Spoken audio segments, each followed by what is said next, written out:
Okay, for this video, this is going to be my top 10. Me and my brother, we came up with a list of our top 10 movie villains in the history of movies. So, Alex, you're going to go first. What's your number 10? That's right. The top 10 movie villains of all time. This list was actually a lot of fun to put together. And before I get into it, I just wanted to let everybody know because the order is going to be a little bit different. I'm sure your order would be different and your picks would be very different. But for me, it's like you have to balance the hatred for the villain, a hatred for the character, how much he makes you hate him or her. The quality of the movie and how good the movie is, I kind of weighed that into it as well. And then finally, I left a little bit of room for likability. Because there are some really great villains that you actually end up liking. But if I like them too much, they're probably either not going to be on the list or they're going to be higher on the list. So, I have an honorable mention. We have honorable mention before we get into the top 10. My honorable mention is Agent Smith from The Matrix, played by Hugo Weaving, because he's menacing and he's a symbol for, all the conformity, really, is how I look at him. He's just a symbol of conformity and the lack of humanness.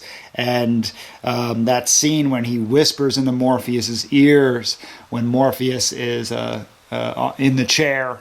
So Agent Smith, he's just a snake. He's a venomous, menacing snake in The Matrix, 1999. The original Matrix. The original Matrix. Okay. Yeah, I have to go back and watch that one again. But and what was the villain's name again? Agent Smith. Agent Smith. And who played him? Hugo Weaving. Yeah. He was also in the Lord of the Rings trilogy. And he did a lot of big stuff, throughout the 2000s. Yeah. So that's your honorable mention. That's my honorable mention. What's your honorable mention? All right, so I'll go. My honorable mention will be Robert Patrick from Terminator 2, the liquidation Terminator. I just have it on the list, and it probably should be on the list, but I don't think I've ever remember seeing a villain that was that relentless and that hard to kill. It's probably the most hard to kill villain ever. I mean, this guy, Arnold Schwarzenegger drove a truck up his ass. He exploded. He took a million shots to the heart, but no matter what happened, he would always reform. And, just because he was liquid, he was harder to kill than the original Terminator. I thought Robert Patrick did a great job too. Like, even in Wayne's World, they have like a little twist, or they play a joke on the movie where I think Robert Patrick comes up to Wayne and he's like, have you seen this kid? So it was a very well-defined character. Yeah. Very well-defined character. It's probably the best thing Robert Patrick has ever done in his career. It's certainly what he's known for most. And what I'll say is this: you mentioned before we rolled that another element to making a great villain is the fear factor, how afraid you are. Now, I don't have a lot of those types of villains on my list, right? But certainly with him, that's a big one in terms of you just fear him throughout most of the movie. It's kind of like the virus going on right now. It's like there's just no light at the end of the tunnel, like because you don't really know what you can do to kill him until the end of the movie. Exactly. I don't even remember how they killed him. You can only slow him down. You can only slow him down is really right. And most villains in life, villains in life, you can only slow them down. And so there's a lot of truth to that. My number 10 is actually very similar. And that's Javier Bardem's Anton Chigurh from No Country for Old Men.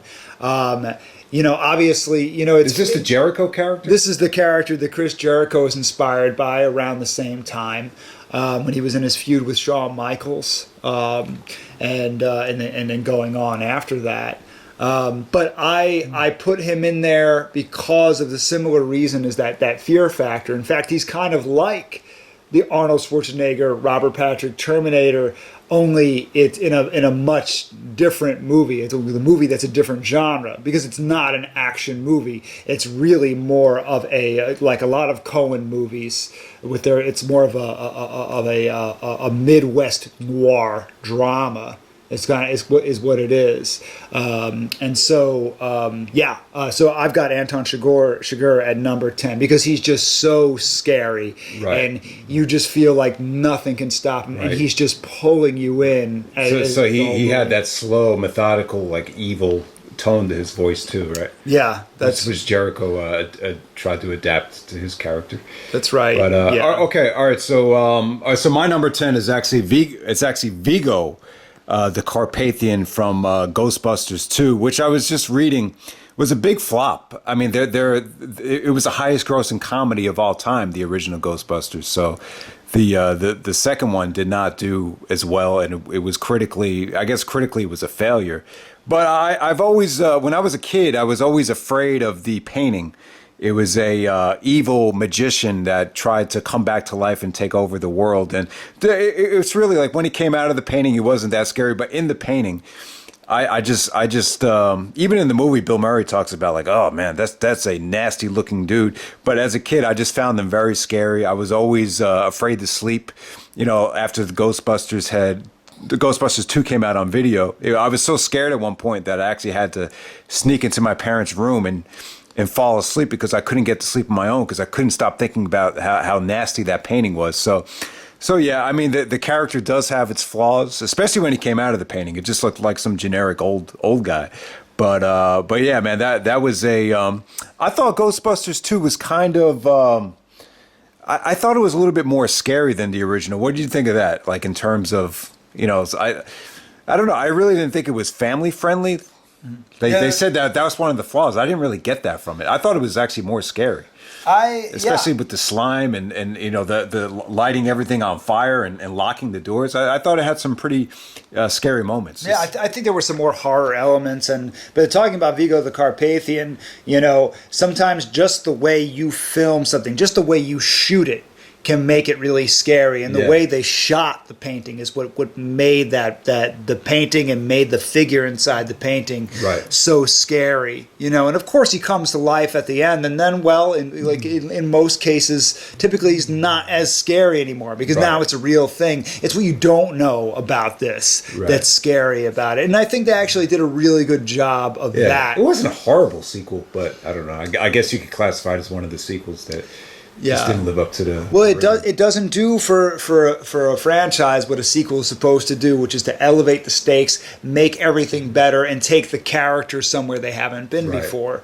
It's just it falls short of all that. All right, why don't you go to your number 9? Yeah, my number 9 is Bernie Rose, played by Albert Brooks from one of my favorite movies, Drive. From 2011, Ryan Gosling's character. No, not Ryan Gosling's character. Albert Brooks's character. Okay. Ryan Gosling is the star of the movie, and it was directed by Nicholas Winding Refn. If you haven't seen Drive, that was your number 1 movie of the decade. If they don't remember, that's right. It's my number 1 movie of the last decade. Absolutely love it. And Albert Brooks. What's interesting about this villain, and the reason why he's not higher on my list, is I never really hate him, but the reason he's on the list is because he kind of is very manipulative, and he's a real guy. He kind of makes you want to like him, but in the end, at the end of every transaction, he's a businessman. He's a high-class thug. And no matter what, he's going to get his. And he might shake your hand 1 second, and while he's shaking your hand, he'll take out a knife and he'll slit your wrist. Yeah. He's that type of snake. He's that type of villain. And so that's why he's number 9, is because there's something incredibly kind that comes through his character, but he's the same guy. He'll slit your wrist and then actually kind of bring you down to the ground and help you down as you're bleeding out and say, and what was his role in the movie? What did he do? What did he do? But he's not sorry. What did he do in the movie? He was the basically he's the mastermind behind the whole crime organization. And when Ryan Gosling's character, spoiler alert, as the driver, starts to protect the woman and her child, and he starts to actually not get revenge, but basically kill off some of the other members of his crime group to protect the woman and to protect her kid, he is the last person standing in the way of him being able to protect them. Okay. Yeah. And because he delivers he's got to deliver the money back to him. Right. So, yeah. So that's my number 9. All right. So my number 9 is actually Brian Dennehy from First Blood with Sylvester Stallone from 1982.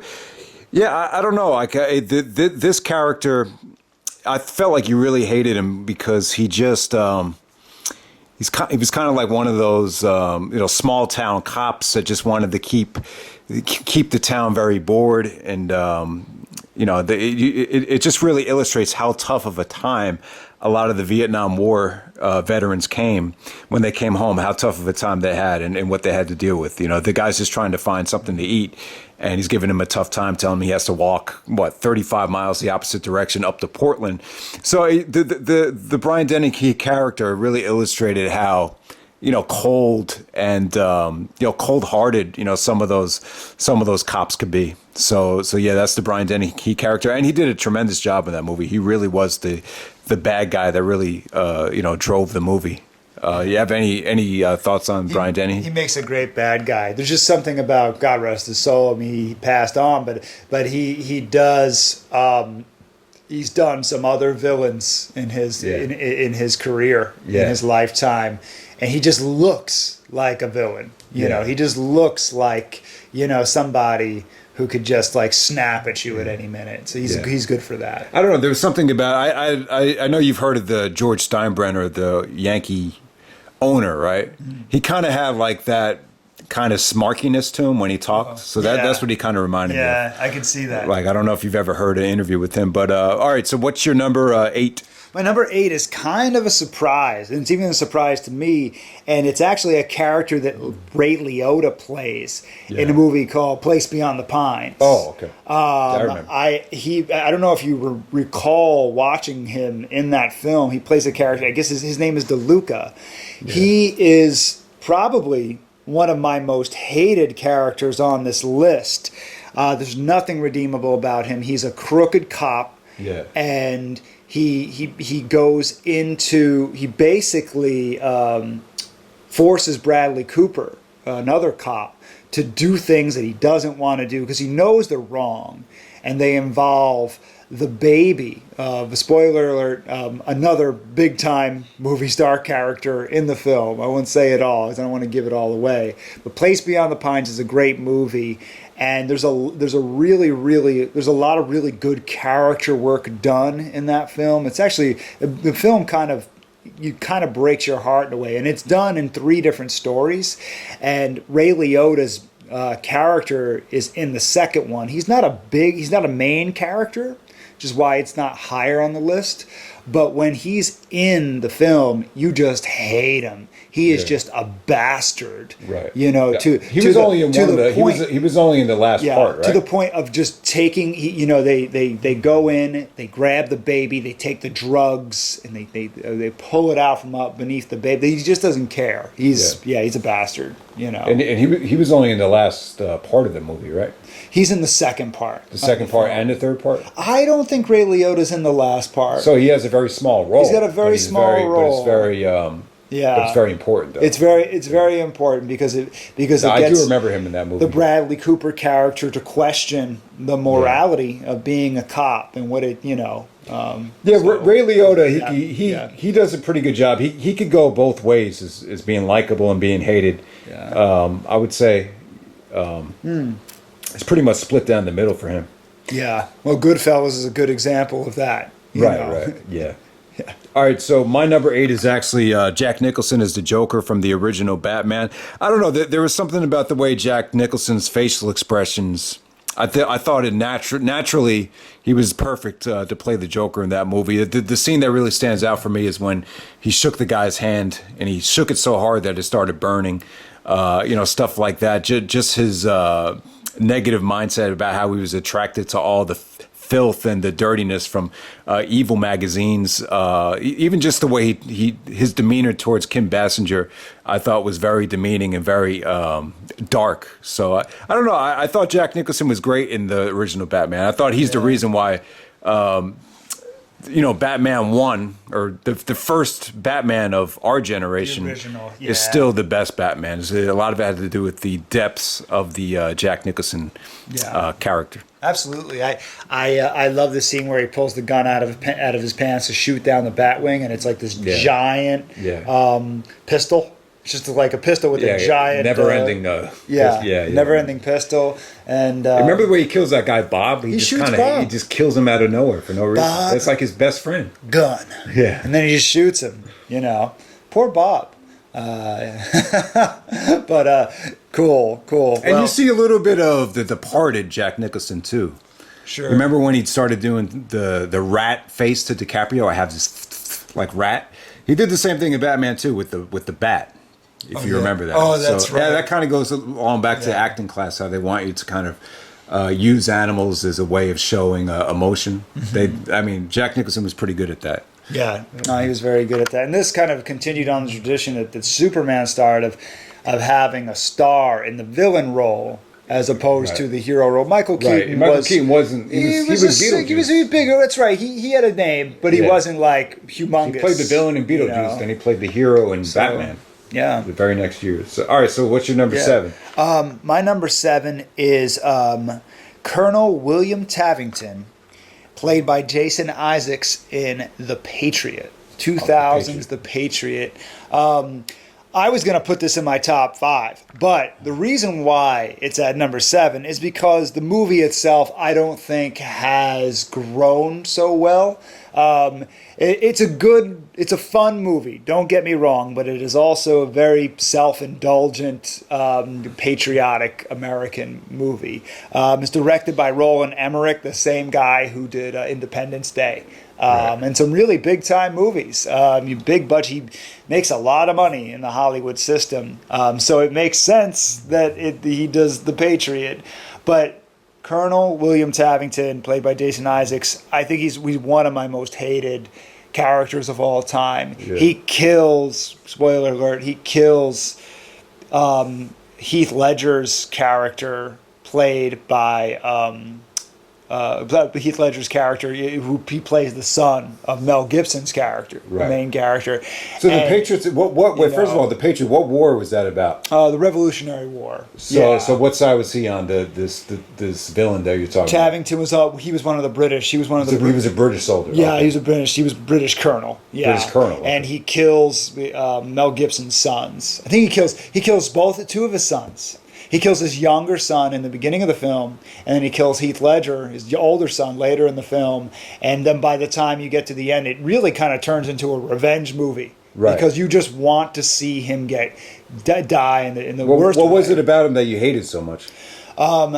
It's, you've got to watch it, but he just has no empathy, no sympathy. It's like robotic? He is just there to, he just wants to destroy Mel Gibson's family. He wants to he's not out there for honor, he's not out there. He's truly out there to just kill and destroy this American family. And so you can't help but get wrapped up in the patriotism of it and just want to see him get his ass kicked, and so want to see, Mel Gibson get revenge, so and it's very satisfying when it happens. That's an interesting pick because I think The Patriot, I remember when it came out, but it probably gets looked over because of Braveheart, Yeah, exactly. A lot of people, that's the criticism, is it's Braveheart and Revolutionary War clothes, But I think it's a fun movie. There's some good humor, and there's like I said, it turns into a really well-made revenge plot for Mel Gibson's character. And that, I think that has a lot to do with Jason Isaacs' performance. Jason Isaacs? Yeah. Yes. Okay, my number 7 is Max Cady, the Robert De Niro in Cape Fear. This really surprised me when I saw it. I don't think we've ever seen De Niro morph into such an evil play such an evil character before. You really do fear this guy. I mean, in the movie. I mean, just the way he talks to women, the way he treats women, just his relentless approach to get revenge on what's his name, Nick Nolte, his former lawyer.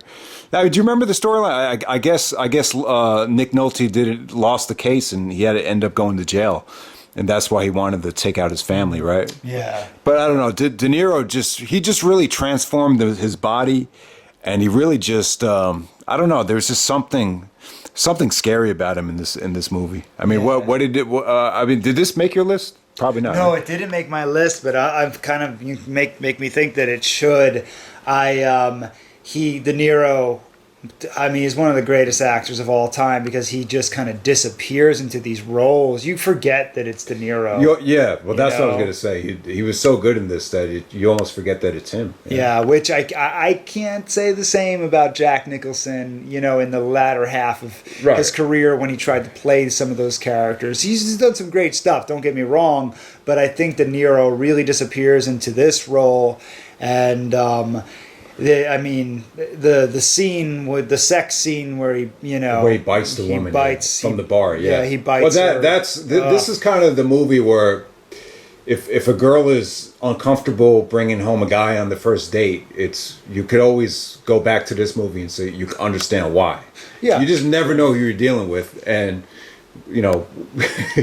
that was just a horrorsome scene right there. That was a horror scene. That really stands out. Psychologically, absolutely. And then, when he's with Juliette Lewis and he's got his hands on her, that scene plays back through your minds, that violence and that it's not just violence for violence, it's violence for complete power over somebody else, and it's very similar to the Terminator 2 in terms of the relentlessness. Like he just wouldn't leave this family alone until they were dead. By the end of the movie, he's like a monster. Right? Yeah, he's like an unstoppable. He's like a Frankenstein monster. Yeah, and this character, this movie, I guess. I mean, this is a remake, but I also feel like I want to give a shout out to Mark Wahlberg in Fear as well. That was kind of like a teenage version of Cape Fear, but that's the movie that kind of inspired me to do this video, actually, or think of this video. Yeah. But I know, that didn't make the list, but I thought Mark Wahlberg was just as creepy and just as hated as Max Cady, actually. But, right. Yeah. Scary because you go to high school with kids like that. It's a very real thing. The Mark Wahlberg thing, snapping the kid's neck in the woods. That was pretty cold. Like that really stands out to me as like, wow, this guy's the son of a bitch, But yeah, man. Yeah. That's Max Cat. That's De Niro from Cape Fear at number 7. So what's your number 6? Yeah, going back to your fear, your element of fear in a villain. I have the other Joker on my list. The Joker that I pick is the Heath Ledger Joker from The Dark Knight. This is one where I said, I really don't hate this character. And I think a lot of people listening to the video would agree. You probably end up you end up agreeing with him. You end up kind of liking the Joker. I mean, so many people wanted to dress up like the Joker. So he's not really someone that you hate, but the movie is so good.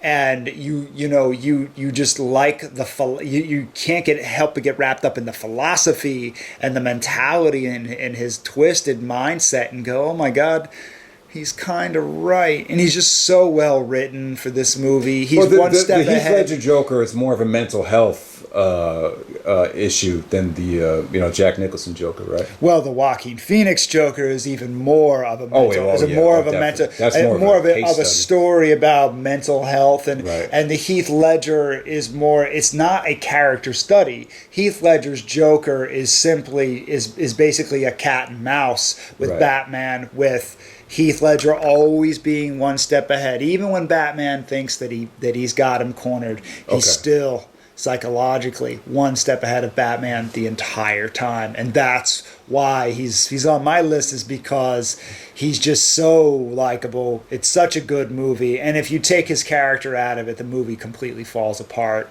There's no way that movie is the Dark Knight trilogy. I really like, but it's funny. This is the best way for me to put it. I think the Dark Knight is in itself is much better than the Dark Knight trilogy as a whole, because the Dark Knight is that good in my view. Because of Heath Ledger's Joker character. Yes, because of Nolan's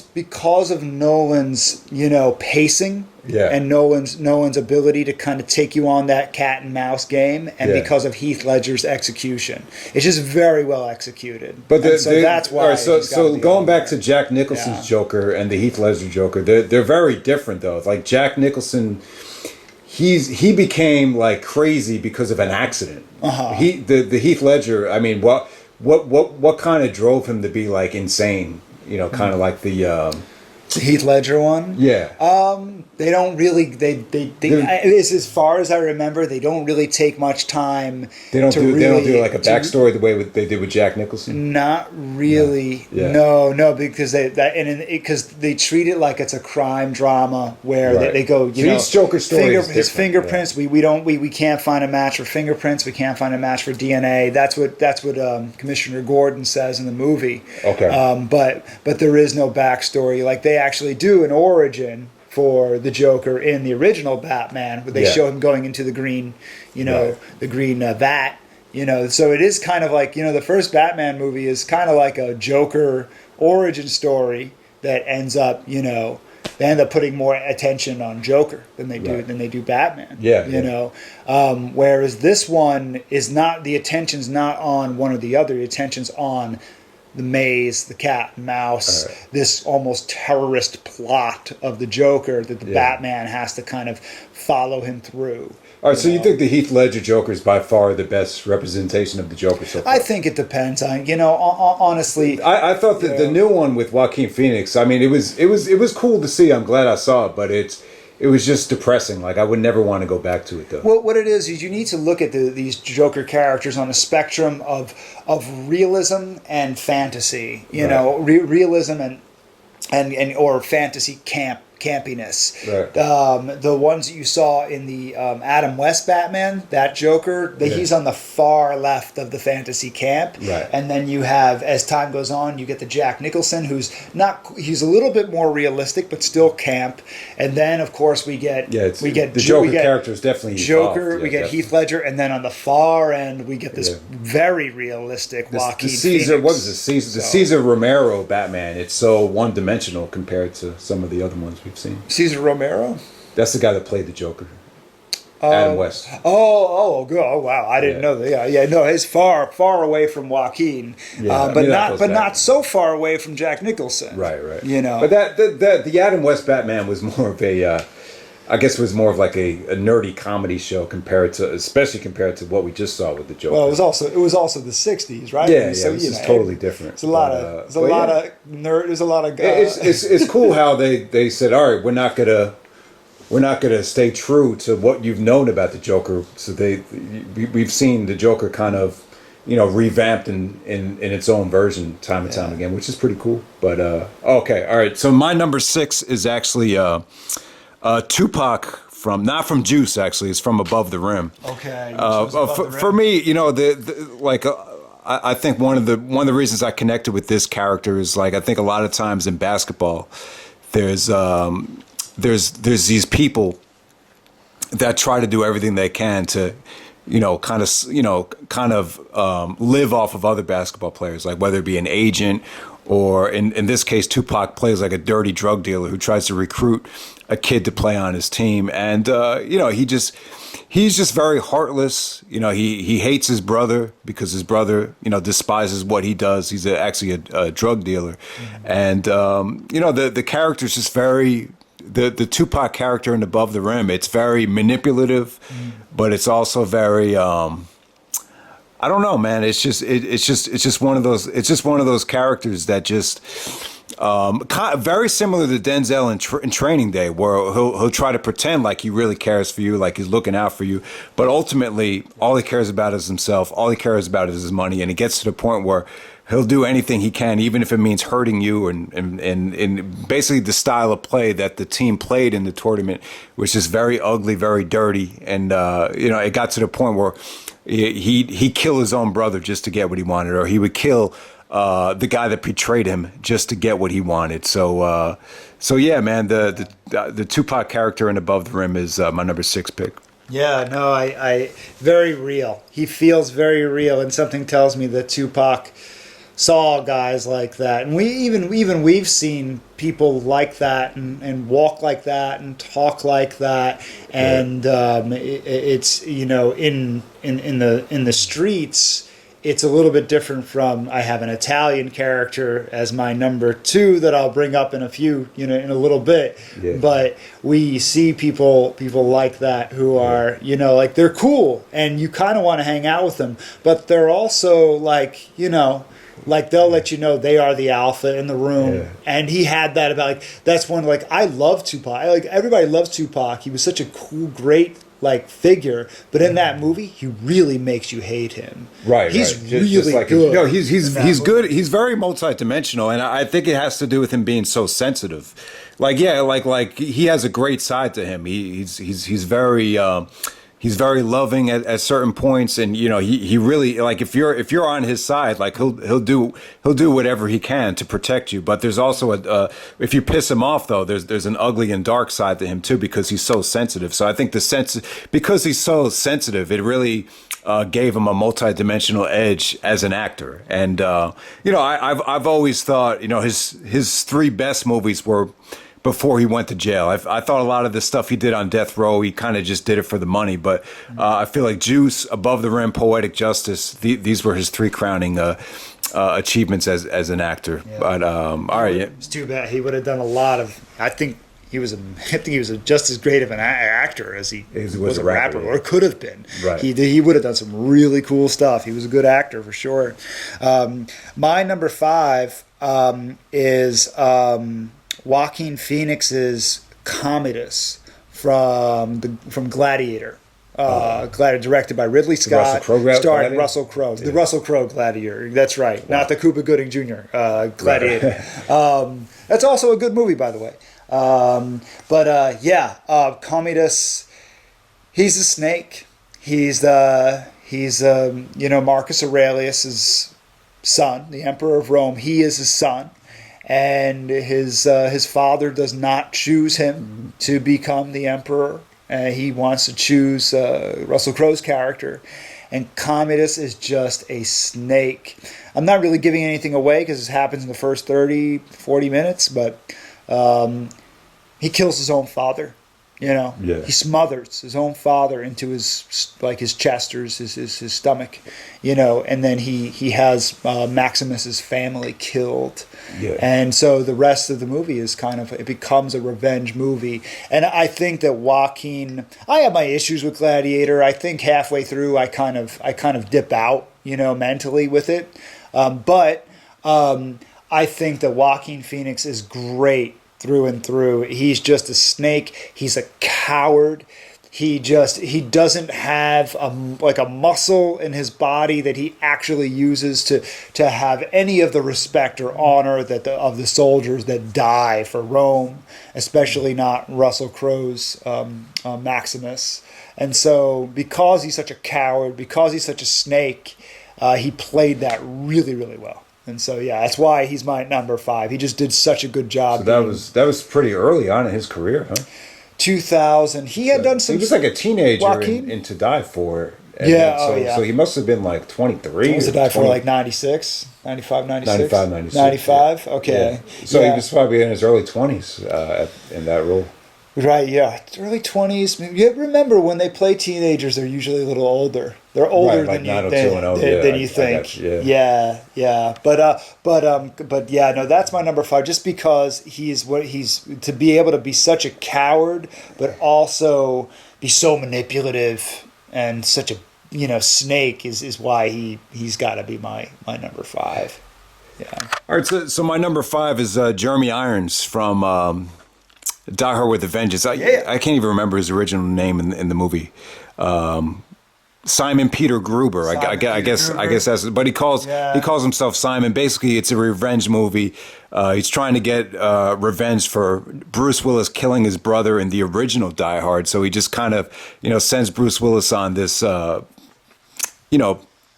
It's like a game. Like how many things can he survive with this Simon Says game? And I don't know, just his voice, just his demeanor. I mean, you learn at the end of the movie that he's not a killer or he's not a monster. He's a soldier. So I wouldn't say he's like that hated, but the villain in him. It's just a lot of it has to do with his voice, just the way he sets up a lot of these.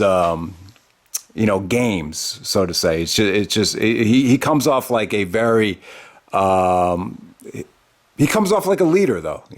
He's very, it's just something about that. I think the voice more than anything just makes him a great villain in the movie. That's right, and I would actually say that similar to what I said about Vigo being in the painting and then being out of the painting. Right. He's actually scarier before you actually see him, who he is. But the first shot of Jeremy Irons in the film is him standing on top of a building, and then the camera pans up, and then when he comes, he says, "Holy Toledo, somebody had fun," after he's responsible for the subway the New York City subway exploding, you know. And so, but his voice is amazing. Jeremy Irons has one of the coolest voices. He was the voice of Scar in The Lion King. Yeah, I mean, he's got one of the greatest voices, and no, I think that's a great pick.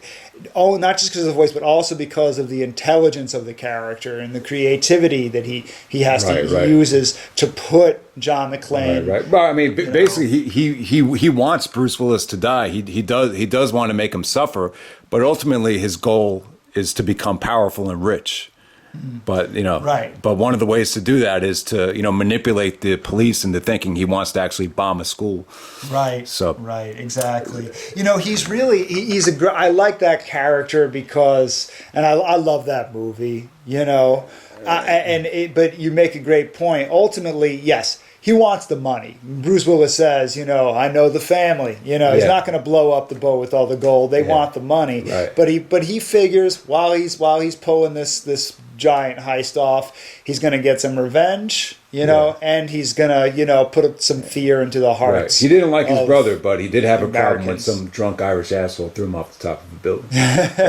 Right, exactly. So this was him throwing his weight around, and I love that movie, and Jeremy Irons, best casting in the world. Yeah, thank you. He definitely elevated that movie. I don't think anyone else could have played that role as well as him. Especially because the character was pretty much on the phone for half of the movie. Yeah, exactly. Right. It's true. Yeah. You had to have that voice. All right. What's your number 5? My number 4. Four. My number 4 is King Edward I, played by Patrick McGoohan, I think his name is pronounced, in Braveheart. A lot of us saw Braveheart. A lot of us grew up with Braveheart. I know you're not a big fan of Braveheart, but dude, he has zero empathy. He does not care about anybody else except for his own ego and his own power. And the scene that puts him in my top 5, the King Edward I from Braveheart, is when they're about to battle William Wallace. And he's there for the first time. He's actually on the battlefield, King Edward I, and they're about to shoot their arrows after they've already deployed their soldiers. And one of the other, English, generals or colonels looks over at it and says, but sire, we'll hit our men, if we shoot. And he just looks at him with this cold stare, and he goes, yes, but we'll hit theirs too. On with it, and it's like the way it's the actor that I give the most credit to, because the way he delivered that was like he does not give any fucks about his own people. he doesn't give. He's going to win at all costs, and he is the king of the world, basically. And you've seen other movies. You've seen that, just not caring at all for even killing your own people. Mm-hmm. You've seen that before too, but it's funny. I mean, the I hate to say, but the movie I was thinking about was Money Train, because he actually said, well, innocent people will die. Well, that's what we deal with. I was thinking, man, they stole that idea from Braveheart, but I was thinking they came out the same exact year. So that's interesting how they both had that, they both had that mentality where we're going to get what we want, even if it means killing other people, or killing our own people. Villains tend to be, some of the villains we're talking about in these lists are characters who are in a place of power. People in a place of power tend to lose empathy or lack empathy to begin with, because they don't see the people that are affected, by their decision making, and so in the case of King Edward I, like I said, I mean, he's basically king of the world. He's king of the English Empire at that point, So the British Empire rather. Yeah, so he's my pick. He's my pick for number 4. Braveheart's a classic, and even when he's on his deathbed at the end of the movie, that's the other thing. You don't get to see, unlike the Patriot, he doesn't get his comeuppance. Right. He dies basically of old age. But he dies. He's sick in bed, and even in the end, when Mel Gibson's screaming freedom, and he can hear him. Well, we think we can hear him. He's got this look on his face like, fuck you. Like he does, he really persists to the end with his hatred and his power. So that's why he's in my top 5. He was great. That actor was amazing. And what was his name? The Patrick McGoohan.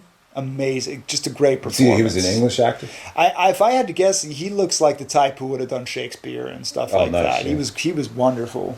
Yeah. All right, my number 4 is actually the pawn shop clerk from Pulp Fiction.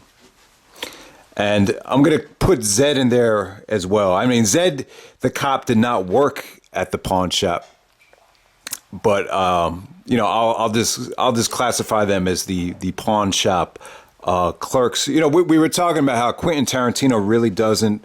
He doesn't really write characters that you really want to hate. I mean, there's very few Tarantino characters that you hate. Even the Reservoir Dogs guys, for example, they're bad people, but because the characters are so elaborate, the dialogue is so over the top, you actually do like them to a degree. But these were 2 characters that I thought Tarantino really wanted you to hate. I mean, they were just this is as dark and as evil as it gets, to condone kidnapping and to condone rape, which is exactly what you did. And we've talked about this scene before. It's kind of like one of those scenes where the guys that are actually fighting with each other are fucked up, but these guys are just on another level of evil here. So definitely I have the pawn shop guys. They also have that Confederate flag in the pawn shop as well. So I think that's very symbolic, and it's also very symbolic of how crooked and corrupt the police can be as well. We've seen a lot of discussion about police this whole year, but this is another example of showing how you can't trust the police, because the guy was actually raping Ving Rhames in the scene. Yeah. Well, I'll say that police are human beings too, and human beings have flaws. All human beings are capable of having flaws.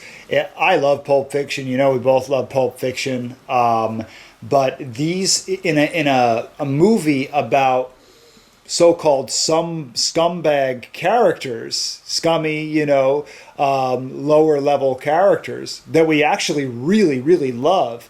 These 2 that you have on your list are the only characters in the movie maybe that have no redeemable qualities at all. There's nothing redeemable about them. They are set up for you to hate, and they are set up for they end up becoming heroes in this section of the movie to get their asses kicked and to get killed. And so I think that Tarantino has written them in a way that's you can't not hate them. You have to hate them, because of the way that they're set up. They have nothing redeemable about them whatsoever. I mean, yeah, there's not a lot of depth to these characters on purpose. You know, like I don't think Tarantino wanted to shoot a scene with maybe they could have done like a flashback of how Zed and the pawn shop clerk. Like how they started connecting with each other, but he didn't want to show that. I don't think you need that. You don't depth. need that. Yeah. You said something about I love Tarantino, so here I go. I'll try to keep this short. Calvin Candy is a very hateable character from Django Unchained. However, I have to be careful as I say this. I can't help but like laugh with and kind of like be charmed by Calvin Candy to an extent because of the way DiCaprio plays him. Yeah. And when he's not thinking about business, that DiCaprio character is actually, he's got a little bit of he's just got a lot. He's got a lot of personality to him. Yeah, he's got personality. He's a little bit of a fun character. He's got pan ass. But when you betray him though, he's the most evil son of a bitch. I got lost on the air. Yeah, no, you really got pan ass. Yeah. Right. No, so I think that's the difference is the way these characters are written. But these two are. I would agree. I think these are the most hated. These are the most hateful characters he's ever written. The guys in the pawn shop, even more so than the people in Hateful Eight, I would argue, because he didn't give them any depth. Right. So to your point, my number 3 is this one kind of came to me and I had to put it high on my list. This is Noah Cross from Chinatown, played by John Huston in 1974. Now I've only seen Chinatown a couple of times. I had to put Noah Cross in a high place because at the end of the movie, for those of you who haven't seen Chinatown, I don't want to spoil it completely, but once you learn what he's done and what he has hidden from the public and what he's hidden from people for years and what he's gotten away with, you not only do you hate him, but you're just terrified by the aspect, the prospect that somebody could do this and somebody can get away with this. And there are people who get away with that. Chinatown is a noir movie, and it's a very... This goes back to the 70s, right? It goes back to 1974. Wow. 1974. They really did your research with this one, huh? Yeah, well, because this is an important film that exposes the underbelly of Los Angeles. I don't think it takes place in 1974. See, I didn't do that much research, but it exposed, like all great noir crime films, it exposes the underbelly. And once you learn the truth, the way it's revealed, it just makes you horrified. And it kind of wraps around your brain. And this character, played by John Huston. Well, what were they hiding? Well, spoiler alert. Just spoil it. His daughter. Let me see if I get this right. His granddaughter is also his daughter. Oh. Yeah, I got you. Now I know why you hate this guy. Faye Dunaway Faye Dunaway plays his daughter, and Jack Nicholson is trying to uncover all this stuff going on with the lack of water and what what they're doing, and he is in a place of power. He's very wealthy. His decisions affect all of Los Angeles and Southern California. Yeah. And here he is hiding this, horrible family secret. Who plays the character? John Huston. And what does Jack Nicholson play in the movie? Jack Nicholson is a private investigator. He's hired by Faye Dunaway. I hope I have Faye Dunaway right. I believe that's right. Yeah. So that's early on in Jack Chinatown, Nicholson's career. Okay. Great movie. And I hope you listen to that spoiler alert, because that might mess things up for you. But yeah, no. Even if you do know it, it's definitely a film that everybody should watch. Yeah.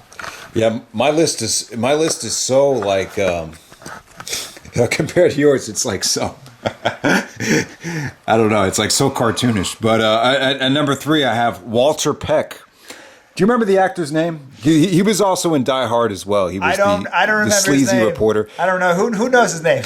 All right, but in Ghostbusters, his name is Walter Peck. He's from the Environmental Protection Agency, and he's trying to shut the Ghostbusters down. So, but he was really the heel. Not the heel, but he was really the bad guy that really, I felt like it drove the movie. I felt like if you took this character out of Ghostbusters, it wouldn't have been as good. Ghostbusters 1, the first one, it didn't really have like a well-defined villain. The Gozer character, or what was it, Gozer? It kind of morphed into different things like Stay Puft, the prehistoric bitch, whatever you want to call the different dimensions of Gozer. But I felt like this Ghostbusters, this was the most hated character in the movie. Yeah.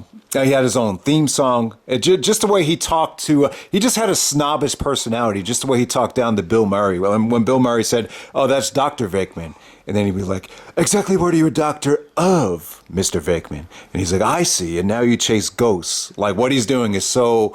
Like he's talking about him chasing ghosts, like he's basically like screwing for a living. So just the way he looked down on the profession, just the way he wanted to shut it down. I just thought the interaction between him and Bill Murray was very colorful, very entertaining.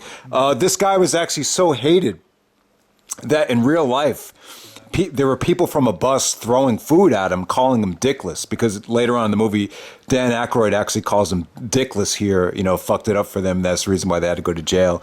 And he actually shut down the, what's it called? The storage facility. What do we call the storage facility in Ghostbusters? Yeah, the storage facility. I thought it was called a storage facility. Yeah, I forget. But he was a great character though. He was very hated, and because of what happened in Ghostbusters, they actually gave him the role in Die Hard as well. He didn't have a huge role in Die Hard, but he was more hated in that. I think he's even more because he goes and he gets his kids on camera. Right. He gets his freaking kids on camera. It just breaks all the rules of journalism. And just told. And then he threatens the maid that he would deport her if he didn't let him in the house. He plays a really good asshole. Yeah. He's I don't know. He kind of reminds you a little bit of Skip Bayless. Do you get that from him? Skip, the guy Stephen A. used to be with. Stephen A. Yeah. From Undisputed. Yeah, see, I my sports shows. But that line with the scene with him and Bill Murray, like, where does that stand for you in terms of like some of the best scenes of all time? Well, in terms of just pure entertainment. So first, I want to say his name is William Atherton. I just looked it up. Right. William Atherton as Walter Peck, and his last name is Peck. So the screenwriter's telling you what you're supposed to think of him right there. But the scene with Bill Murray is actually. Bill Murray doesn't really look like he takes any scene in Ghostbusters 100% seriously. No, he doesn't. And this actor calls him out on it. This is right. This is the only scene where Bill Murray actually stands up and says, "You get a court order and you come back." Like he actually, for the first time, you can have it your way, Dr. Venkman. They get in each other's faces, and it's great. It's really good acting. It's a really good scene. It's really well shot. Yeah. It's very well written. And this character, I agree with you, man. This is the villain of Ghostbusters because he represents the bureaucracy coming in and saying, well, you're doing this new, innovative thing that's good for people. Oh, wait a second. Wait. Is this regulated? Is that regulation? Right. Is this, and so and that's a very real thing. That happens in real life. Well, I think the original Ghostbusters has aged very well because of this character. Like you don't see it as, it's not very cartoonish. The whole thing with Gozer, it was actually like real stuff with the Mesopotamians and the Samaritans. That's pretty cool stuff. But I feel like the movie has aged very well. And it really is. I think it's a movie that kids and adults can enjoy. Yeah. It's aged extremely well.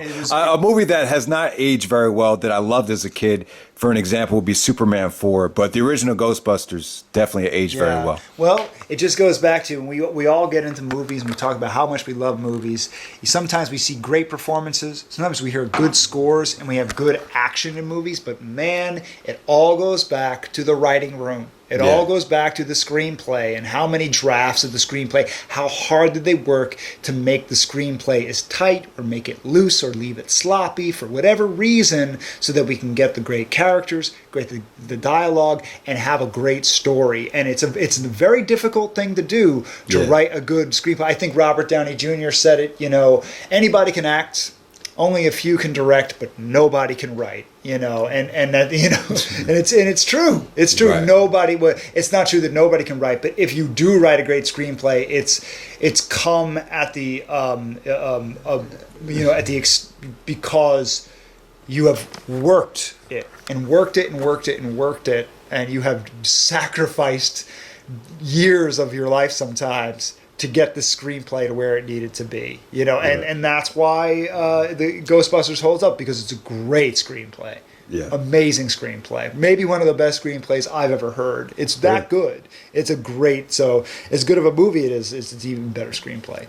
Where are you at, number 2? Talking about great screenplays and then great directors, I've got Tommy DeVito, played by Joe Pesci, and Goodfellas at number 2. What a prick. The reason why he's number 2 on my list, and he shuffled in my mind a couple of times between 5 and 3 and 6 and whatever, is because we know these people. We've seen these people. Right. We've seen, maybe not to this extreme extent, but, we went to high school. And I thought about him when you were talking about the Tupac character from Above the Rim. Yeah. But we are Italian Americans, and this isn't representative of all Italian Americans. It's only a percentage of Italian Americans. Yeah, we're half. Only We're 25%. half Italian, or so we think. But Joe Pesci, this character, even though you do kind of like him and laugh with him, just like you do with the Tupac character, you also I hate him, and I hate when people act like this, when it's the highest form of entitlement. Right. The highest form of entitlement to be able to say, I can shoot somebody in broad daylight and get away with it. I can shoot a kid, a young 20-year-old kid, and it's okay for me to do that because I'm going to be a made guy and I have the ability to do that. And I think that audacity, I think that entitlement angers me so much. It angers me at a primal level. And Scorsese has drafted characters like that over the years. He does it with DiCaprio's character in Wolf of Wall Street. It really, really just kind of, it makes me so angry when I see characters like that on screen. And he does a really great job, Joe Pesci. I can't remember. I think he I think he won for this. I think he won the Oscar for Best Supporting Actor. Best Supporting Actor, and damn it, he earned it. He's my number 2. It feels very real, and we've met people in our lives, even though they're not in the mafia, who have that air of entitlement, who do think they can say what they want to. We were talking about Tupac. Tupac as a real person, very sensitive. This guy takes it to another level. Oh yeah, you can't offend him. Yeah. You have to respect him. You have to pay tribute to him, and because he's a gangster, and he is going to be made. He is going to get made. And it's funny. You end up having a little bit of sympathy for him, but not enough to make you forgive him. For what happens to him in the end. Also, with this character, it's kind of like that Napoleon complex. Like he's a short, pudgy little fuck. Sure, yeah. Well, that's why I've always compared. There was, I'm not going to say his name, but there was a kid in a neighborhood that used to pick on you, and I always used to call him Joe Pesci. Mm-hmm. I always felt like this way about him too. Like there's some of these kids, like they're not very attractive. But they're short. They're pudgy. But they have this aura about them, attitude about them. That they act like they're the boss. It's the way of the bully, and this is a character. If they follow the way of the bully and they never get their ego checked in it, this is what they become. And we see that in these characters. Jerry Krause too. Like that, they compared him having a Napoleon complex. Jerry Krause, Jerry. The GM of the Bulls, the one that. Oh, of the Bulls. Yeah, Oh, okay, the okay. one who wanted all that power. Yeah. Sure. But I also think. I forget what I was. I'm just talking about the way certain guys look to have that Napoleon complex. It's kind of like to compensate for their lack of confidence. They feel like they have to act this way. Yeah, I can see that. I can definitely see that. But the joke, this character had kind of a rage to it as well. Oh yeah, absolutely. He's just he's almost to the point of being deranged, but he's also so calm. That's the other thing. When they're slicing up the guy, they're laughing like this is just another day, another dollar for these guys. But one more thing to keep in mind, because you mentioned that he's small. James Cagney from White Heat and Angels with Dirty Faces. He was also small. He was small, but he played a lot of gangsters, and he was small. He was shorter than a lot of the other Hollywood stars. Right. He had kind of a smudged face, but he was a bastard. And Joe Pesci, we should remember that this is partially, not wholly, but slightly an homage to those James Cagney characters. Yeah. Right. Yeah, and the other thing about Joe Pesci too is the guy loved to curse. Even in Home Alone, he wasn't allowed to curse, but what did you hear in Home Alone? Joe, it's PG-13. Oh, okay. Just say fudge. Just say fudge.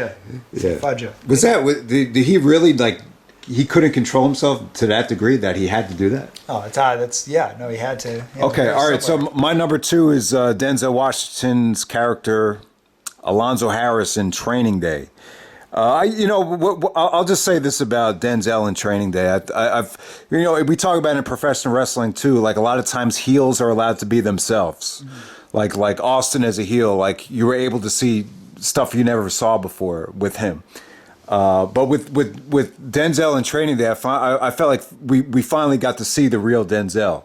Like that colorful side to him. Like sometimes when you think of early Denzel, you think of movies like Glory, where he's honorable and he stands for everything that's right. But here you saw the evil side to him in Training Day. You saw him be very manipulative, very controlling. Just the way Ethan Hawke was forced to bow down to him because he thought he was getting such an opportunity. But yeah, Denzel in Training Day.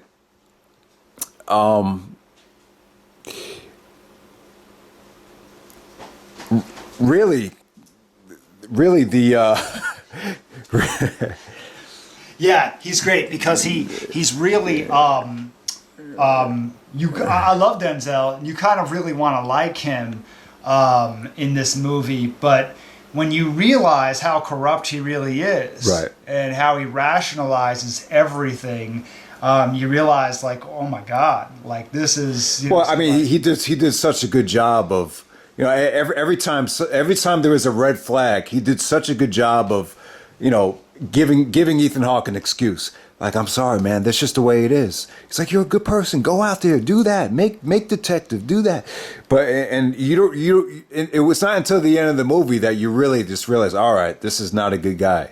When he left him with the 3 Mexican guys to basically they were gonna put him down the tub and cut him up, but yeah, man, this I really feel I think if you ever seen the movie Devil in a Blue Dress, I feel like Denzel finally got that side out a little bit, but that movie wasn't as well known as this. I did feel like you kind of saw the extra dimension that Denzel could play in a character. Kevin was actually telling me that he felt like Denzel bit a lot of this from a Morgan Freeman movie with Christopher Reeves back in the 70s. Oh, really? He said you could definitely see Denzel kind of steal, some of the demeanors that Morgan Freeman had. You remember the name of the movie? I don't remember the name of the movie, but it was actually Morgan Freeman, Christopher Reeve. But still, man, I thought this was Training Day to me still holds up. It's just an incredible performance from Denzel in terms of he plays a bad guy, but you really do want to like him. He justifies basically all the fucked up things that he does, but basically his main core is to pay the Russians and to do whatever he can to survive. What else do you have to say about He's Training Day operating before we move on? on more fear than you realize because of the situation he's in with the Russian mafia. But that's the thing, is that he does, because he uses the shield and he uses his status to justify everything that he does, and he's rationalizing all the things that he does. And that scene in the car after they kill the older guy in the house, and they say, Roger, "Look, I'm sorry to shit, but this is how it is. I know you. You know, this is how it is." Like it's like, because he's been there, he's older, he has the seniority, he can just make Ethan Hawke and even the viewer believe that, like, this is how it's done. But that rationalization and that manipulation. He demeans Ethan Hawke anytime he sees any weakness to him. He's like, take a nice rookie desk job or become a troll fairy. Like he puts down like people that are below detective just to get him to stay on his page. Yeah, that's what makes him really evil in the movie. Yeah, but yeah, man. But the other thing is, look at how the neighborhood treats him. Look at how the you know, when he comes into his apartment complex, or you know, wherever that is. Look at how they can't stand him either. His own people can't stand him.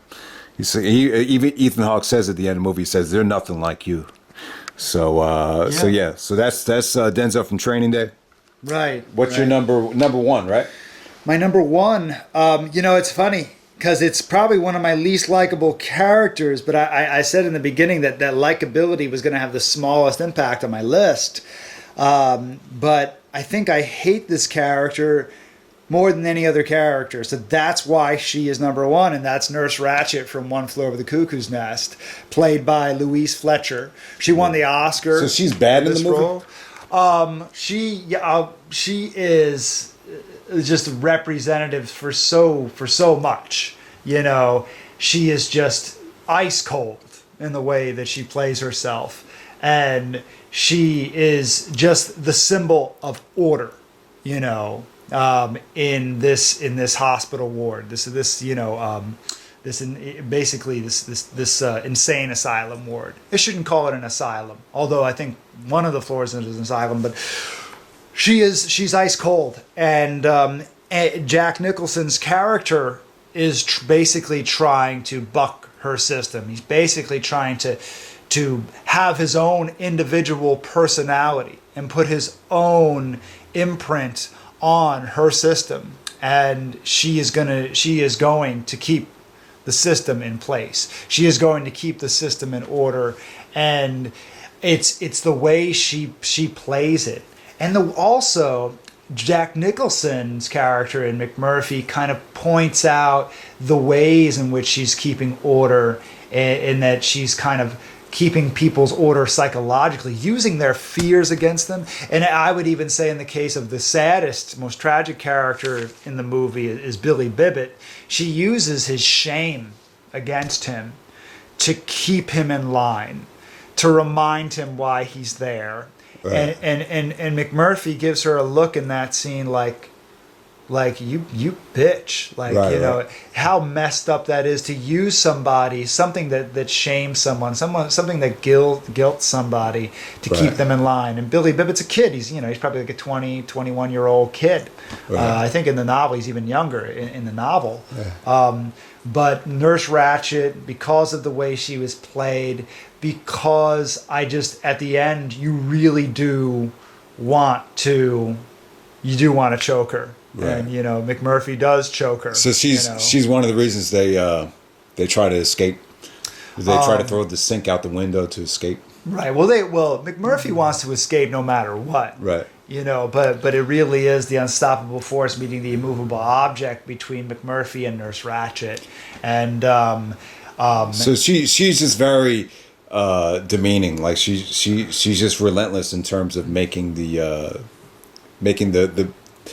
patients very feel bad about themselves. Well, she doesn't necessarily do it on purpose, but she will when she needs to. Right. And like I said, her whole thing is basically keeping order And if you go against that for just for a second, she'll put you right back into place. And it's symbolic of other systems that we have in society. Right, It's symbolic of other things. You know, we've probably had teachers that, you know, we felt that way about, you know, to a much lesser extent, of course. We probably had principals, certain like real nurses can really be that way. And so she's symbolic of that system. You know, you don't divvy away from the system. You don't go away from the system. Yeah. And Jack Nicholson is, you know, his McMurphy is kind of anti-system. He's his own individual. He's his own, you know, wild man, and she can't have that. And she'll do whatever it takes, and you know, to keep that order. And so that's why she's my number one. She's my least. There's nothing likable about her. I hate her. You know, it's like if you watch the movie, you hate her. You know, so she's my number one. And then number one, I have Drago from Rocky IV. That's my number one. But I mean, the Drago character, just the look, the presence, the intimidation, the fear factor. I feel like it's you don't really hate him because of his personality. It's just he's like a machine. Like he's the machine that represents the communist Russia, so to say, at the time. You know, it's just and just the way when he kills Apollo Creed, it's more of the people you hate are the people that are behind him, like his wife and the president of Russia. Just how they act so nonchalant, like they smile on the face with the cigarette after Apollo Creed dies. I guess that's what makes you hate him. But you know, the Drago character was he just came across so unbeatable. Just out of nowhere, you know, and just his entrance, they just really created a phenomenon with that character, and so I mean, I'll go more into depth if I ever do a Rocky IV review, but I mean, what can you say about the Drago character to end the video? He's the greatest villain in all the Rocky movies, I think, and that's one of the reasons why I think Creed 2 felt so special, is because when they brought his son in, it brought back this unstoppable, incredibly dangerous, very violent boxer that was, you know, who had the capability of killing you. I mean, this is the boxer that kills Apollo Creed. Right. This is the one who kills Apollo Creed and puts Rocky in a situation where everyone's worried that the same thing is going to happen to Rocky. Yeah. You were never fearing for Rocky's life before. And now you fear for his life. Yep. So Drago has that over any other Rocky villain, you know, in the whole Rocky franchise. And yes, he is representative of communist Russia at the time. They are using some sort of substance. You assume steroids, because they show that during the montage to make him unstoppable. And so, you know, that's also playing into it as well, and making him the villain that he is. Yeah, it's not just the man, but it's the whole environment around the man that makes him that way. Yeah. All right, and we'll end the video right there. But villains are what drives movies, and I do feel like, you know, part of the reason people aren't that into wrestling is they've sacrificed merchandise and money for the sake of having a better villain. And I think that's one of the things that's been missing about wrestling. I mean, would you agree to that? That's interesting. I never thought about it that way, but I don't know. For years, I mean, you know, going back to like Triple H, you know, they probably always had the shirt with the skull with the crown, even when he was supposed to be like the biggest heel in the company. Right. Well, that's why I didn't like the CM Punk interview, because he said he didn't want to turn heel because it's going to fuck up his merchandise sales. And I just said to myself, you know, that's, if everyone has that attitude, how are we going to get any good heels in the future? Right. You know. But I don't want to go in a whole video about that. That's for another topic. But that's another reason why I was inspired to do the video. I wanted to prove a point that sometimes a good bad guy can drive a whole movie, or it could be what kind of puts the movie over the top. So yeah. Absolutely. Yeah. Thank you, guys.